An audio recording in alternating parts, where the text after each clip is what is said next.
UP में कांग्रेस जिला अध्यक्ष लिस्ट से सपा को क्या होगा खतरा? क्या यूपी विधानसभा चुनाव अकेले लड़ने के मूड में है पार्टी? आइए समझते हैं क्या है इसकी इनसाइड स्टोरी। यूपी कांग्रेस की ओर से जिला और महानगर अध्यक्षों की सूची जारी की गई है, जिससे साफ हो गया है पार्टी अपनी स्थिति को मजबूत करने के लिए पीडीए वर्ग पर जोर दे रही है। जी हां, पिछड़ा, दलित और अल्पसंख्यक पर कांग्रेस भी जोर दे रही है। कांग्रेस की ओर से जारी की गई इस लिस्ट ने सपा प्रमुख अखिलेश यादव के लिए चुनौती पेश कर दी है। अगर सपा के 7 सीटों में बंटवारा उचित समझौते से नहीं होता है तो कांग्रेस बसपा जैसे अन्य दलों के साथ गठबंधन कर सकती है, माना जा रहा है, या फिर अकेले मैदान में भी उतर सकती है।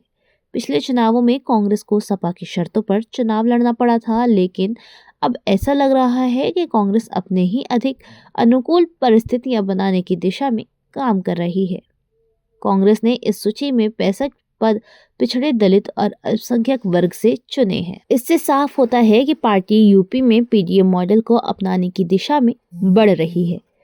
सपा अध्यक्ष अखिलेश यादव ने लोकसभा चुनाव से पहले इस फॉर्मूले को आगे बढ़ाया था, जिससे गठबंधन को अच्छा फायदा हुआ था। लेकिन अब कांग्रेस खुद इस रणनीति को अपनाकर यूपी में अपनी खोई हुई जमीन तलाशने की कोशिश कर रही है। यूपी के 75 जिलों में कांग्रेस ने 133 जिला और महानगर अध्यक्ष नियुक्त किए हैं।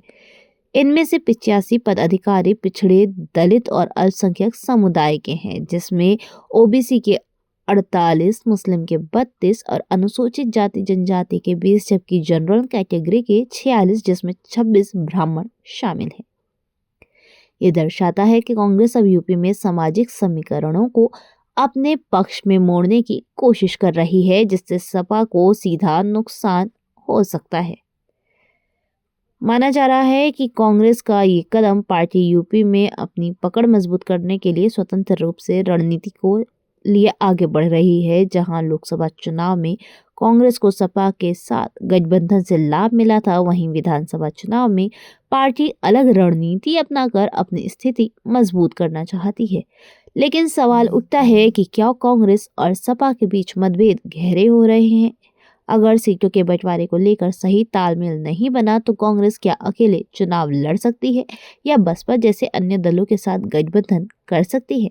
ऐसे में आगामी यूपी विधानसभा चुनाव 2027 कांग्रेस और सपा के संबंधों की असली परीक्षा साबित हो सकते हैं। धन्यवाद।